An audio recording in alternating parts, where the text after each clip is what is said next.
ஒண்ணுல நீங்களே இந்த முப்பெரும் விழால பாத்திருப்பீங்க, ஒரு குழந்தைய வந்து ஒரு ட்ரெண்டிங் ஆச்சு பாரு, அந்த குழந்தைய எடுத்து அவங்க அப்பா வந்து தோல் மேல காட்டுற வீடியோ, அத வந்து ஒருத்தர் என்ன பண்ணிருக்கான், கீழே அசிங்க அசிங்கமா திட்டின்னு இருக்கு பச்சையான வார்த்தையில.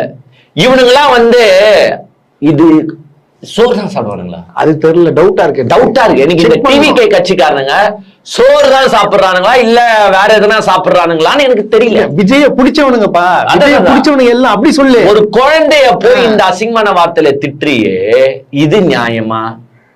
அப்புறமா என்ன நடந்திருக்குது பாத்தீங்களா, அவங்க வந்து ஒரு கமெண்ட் போட்டிருக்காங்க போல, போக்சோ நான் கம்ப்ளைண்ட் பண்ண போறேன், ஆன்லைன் கம்ப்ளைண்ட் நான் போட போறேன்.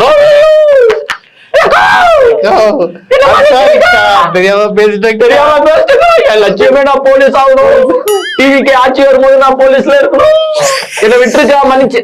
எதுக்குடா இனிமே பேச மாட்டான். கட்சியில இருக்கிறவனே இப்படிதாங்க அசிங்கமா பேசணும். ஆனா சட்டப்படியே நான் என்ன சொல்றேன்னா, கம்ப்ளைண்ட் கொடுக்கணும், தூக்கி உட்கார, அவன் காலில விழுந்தாலும் சரி கையில விழுந்தாலும் சரி, இந்த மாதிரி ஆட்கள் எல்லாம் விடக்கூடாது. ஏன்னா இவன் இங்க ஒண்டி கமெண்ட் ஒரு குழந்தைக்கு இந்த கமெண்ட போடுறவ எத்தனை வீடியோல போய் எத்தனை பேருக்கு எவ்வளவு கமெண்ட் போட்டிருப்பான்னு கொஞ்சம் நினைச்சுப்பாரு. குழந்தை என்னவா பாக்குறான் பாரு, அது சொல்லி பதில இவன் நாளைக்கு போலீஸ் ஆகி என்ன பண்ணுவான், பெண்களுக்கு எப்படி பாதுகாப்பு தருவான் பாரு. குழந்தைய கூட என்ன மாதிரி பாப்பான் இவன்.